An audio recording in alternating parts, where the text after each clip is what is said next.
Hey guys, thank you for joining us today, and we have Matt Griffiths with us. I think you all recognise who he is, and if you don't, I don't know what rock you've been living under for the last few years. Thank you for coming on, mate. I appreciate it. Thanks for having me. So the reason we've got Mac on today is because we have gone into business and we have purchased some properties. Mm-hmm. We, as in me, you, Isabella and Leon. Mm-hmm. Thank you for that as well. So, yeah, no problem. I mean, you should do me a massive favour by introducing me into this world. Yeah, it's good. It'll be good. You'll enjoy it. Yeah. And I think you see how fast we move as well. Definitely. Things move very, very quick. So from our Instagram post, people already know that we're doing something together. This is going to be a good explanation of where we're going, but maybe people want to know a bit about your past first. Mm-hmm. So first thing we want to talk about, which is obviously the thing you get asked about all the time, Love Island. So how did that come about? It was so Love Island came about. I was working in the fire service for touching on 2 years, and then they approached me. They have done for a while, and it was kind of at that point where I just broke up with my ex-girlfriend, and I was like, you know what, I'll do it. Like, what have I got to lose? Like, I'll go on leave from my job, do that, and then come back and carry on work.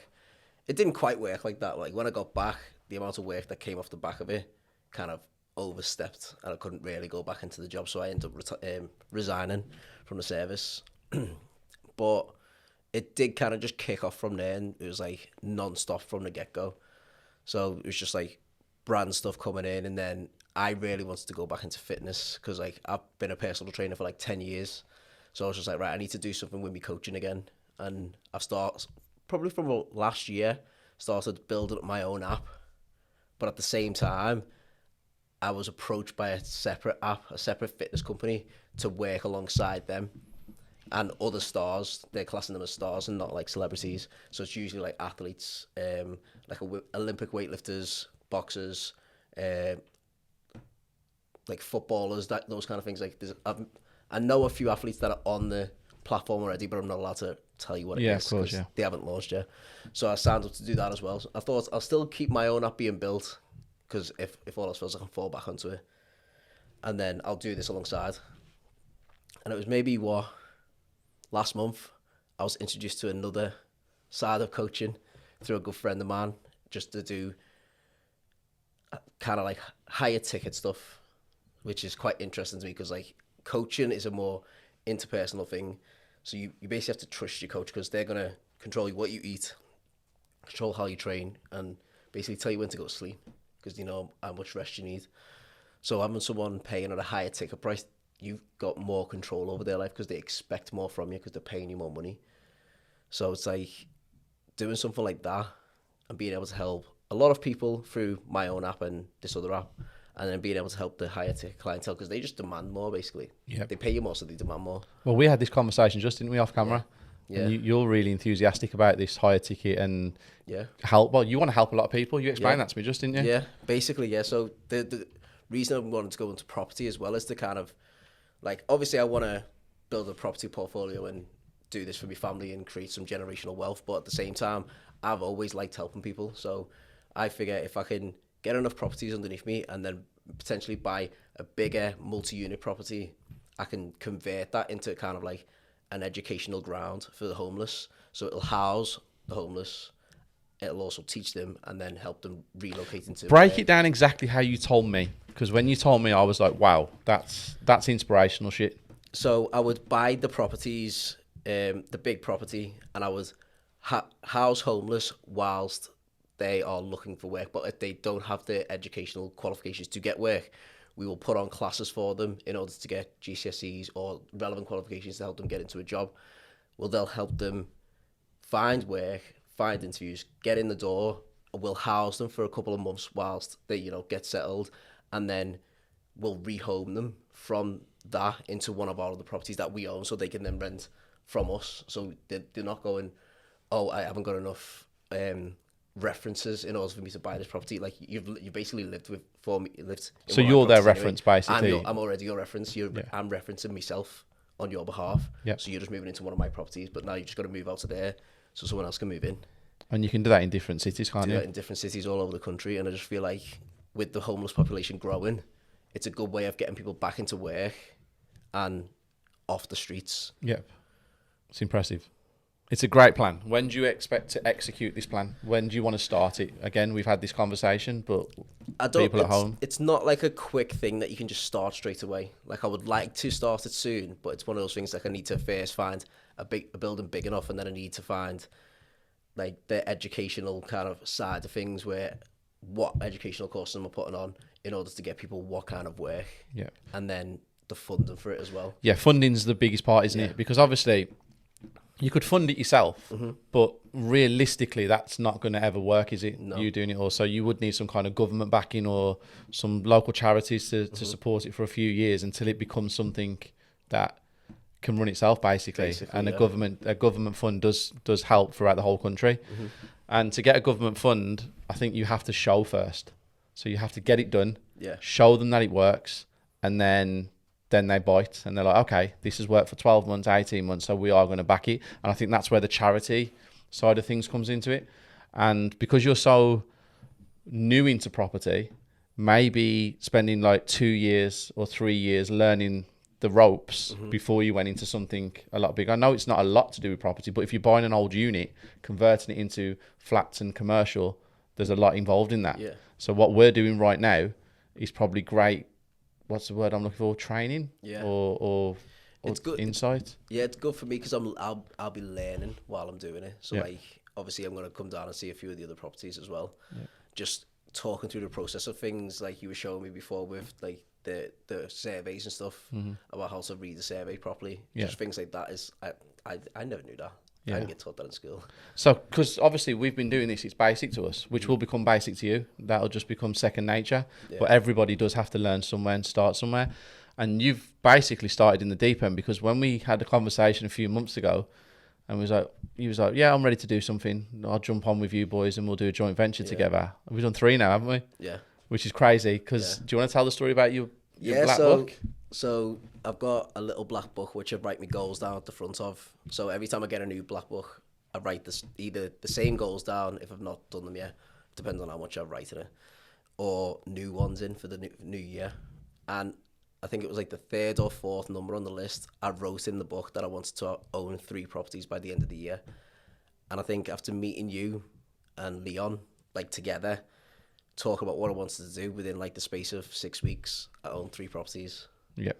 And I was just like, it's crazy because I remember opening my book and I was just like, opened it like normal to do my to-do list, and it was there at the front, and I was like, oh, I've actually done that. Tick that one off. I can tick that one off. That's good. I've done that. You should now. put 30 next year. Yeah, I think I might do. Just put 30 next year. Times that by 10, make that 30. Leon's over there laughing. He's got his fist pumping in the air.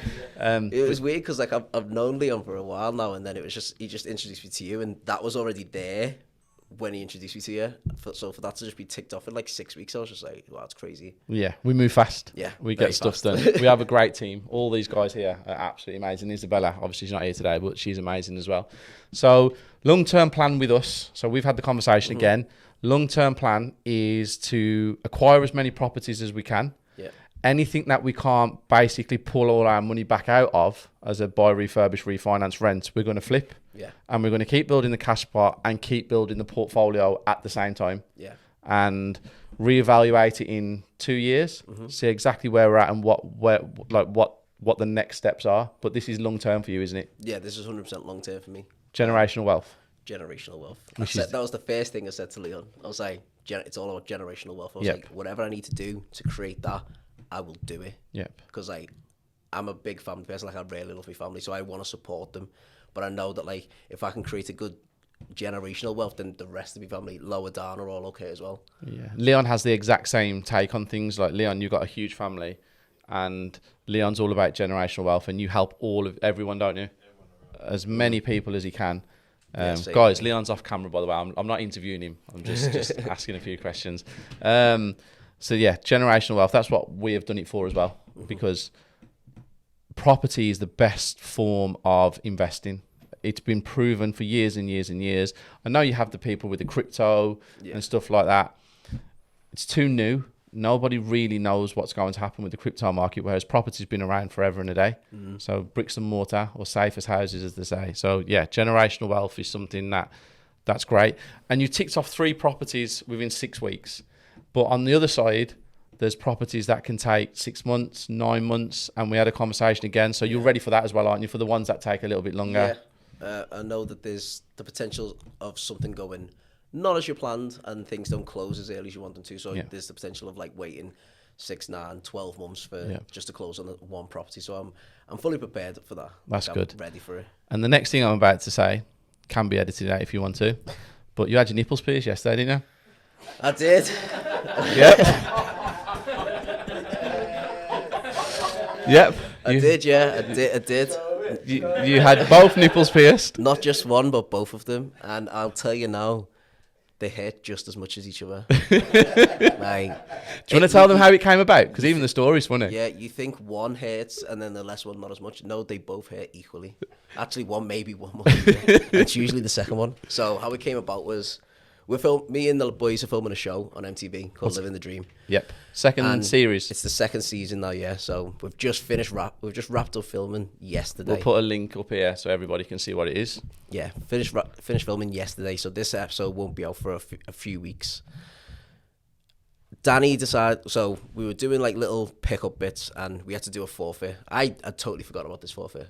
And Danny comes into the kitchen and is like, boys, I figured out what I'm going to do. And we were like, wait, what do you mean? He's like, I figured out what I'm going to do for your forfeit, like what you can actually do. And we were like, that was weeks ago. You can't just bring up a forfeit now. Anyway, he's like, you're all going to get a piercing.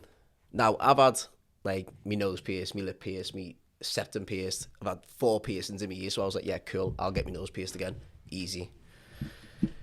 Chris is like, yeah, I'll get my nose pierced. And Jordan was clueless, didn't know what he wanted to do. We goes to the piercing shop and Chris is like, I will get my nose and my belly button pierced if you get both your nipples pierced. Now I hesitated a little bit because I know it's painful. That's why I've never had them done before. So I was like, I'll get both my nipples pierced if Jordan gets both his nipples pierced. And we were going at this for like maybe 40 minutes. So like on the camera, it'll look like it's over quickly. We decided, no, it took like 40 minutes for us to decide whether we were going to do it because Jordan was adamant he didn't want it done. So was I, to be honest. I was like, there's no way I'm getting both my nipples pierced. Chris gets his belly button pierced, and I thought, you know what, I've actually got to do it now. He's got a head, he's got a belly button piercing. It looks ridiculous, but it kind of suits him. It really does kind of suit him. It's like black with a little diamond in it. It's cute, man. So yeah, I'm there laying on the bed, sweating. This woman's freezing my nipple and then clamping it and nearly ripping it off. And then she just shoves a needle through it, and I swear to God, the pain. Wow. I actually sat up and said, wow, when she finished. Well, when you told me, I was actually like tensing. Yeah, you tensed up. Yeah, I was gone just by listening to the story. So was Leon. Yeah, Leon was gone as well. Straight up. And the reason I brought it up is because, obviously, with the properties we've got now, the renovations are going to be undertaken. So does that mean you're there? I'm going to be there. I'm going to be there as much as I can be. That's because I want to learn, so I want to be involved as much as I can. Like, obviously, there'll be times when I can't be there. You've got a lot on. You're very busy. Yeah. Your diary's crazy, isn't it, at the minute? It's ridiculous at the minute. Like, my first day off in 5 months is October 12th. And on that date, I now have to take my car to get serviced. It's the only date you had to service your car, wasn't it? And it's the only day I've been able to get my car booked in. So I was just like, great. And then when you drop it off, you're literally not moving from your sofa or your bed, are you? No. I'm going to go back home. I'm going to sit down. I'm just going to chill on the couch. Like, I might not even go to the fridge. I might just order food straight to the door. And then you're back to work the next day? And then back to work the next day. Okay, so again, going back to the refurbishment side of things, the reason I mentioned your nipples is because one of the renovations, you might see him with his top off. Yeah, you may actually catch it. Yeah, you may actually catch a view of his nipples. But I might have plasters on because, you don't want to pull them. Like, I almost caught it this morning in the shower, and I swear to God, like, the little loofahs you get in the shower, I had one of those, and I was You forgot all about it? No, I was deliberately avoiding it, and I'd done, like, my armpit, and then as I brought it round, it caught my nipple, and I was like, ooh. Had to take it off really slowly. I was like, this could end up really bad. Yeah. And we talked about the holidays, didn't we, with the heat? Oh, yeah. Lying on the beach. Lying on the beach, sun heating up your nipples. It's not ideal. Are you keeping them in, or are you actually, are you think, I know you've got to keep them in because of infections and stuff for the next couple of weeks, but are they forever? I don't know. I mean, I might actually grow to like them. Okay. Right now I was just like, I never really pictured myself getting my nipples pierced, and now that I've got them, I actually look at them and think, they've always been there. But I know they haven't. So we might actually do a podcast on his nipples one day. Whole thing, 6 months. Just You're all laughing like you want to see it. Look, 6 months later, nipple piercing still there. Yeah, we'll find out. We'll see him on the renovation videos. So yeah, thank you very much for this. It was just a quick podcast that we wanted to put together to introduce you to the property circle and introduce you to the property circle and everybody who follows us. And hopefully the next 2 years we achieve exactly what we wanted to achieve, and we'll be seeing a lot more of you, won't we? 100%. And also, you're going to do your own videos, aren't you? We talked about this. Yeah, so I've got my camera ready. Yep. And I'm going to start doing my own videos. So the first time I come down to one of the refurbishment side of things, because obviously we went to see that house in Wales. So once we go and do the refurbishments, my camera's going to be there. I'm going to be peppering everyone's head, and you're going to be like, Michael, go home. So look forward to that, actually. That's going to be really good. But yeah, thank you very much for doing this for us and coming on. And guys, if you like this video, smash the like button. Please subscribe to the channel, because the podcast channel is separate from the main channel, and we don't have as many followers on there as we do as the main channel. So that would help us. And leave a comment below, because comments help us. And if there's any questions that you want us to ask Mac in the next video we do or next refurb, get them in there and we might get a question and answer. So yeah, thank you very much, guys, and we'll catch you next time. How long does that do now?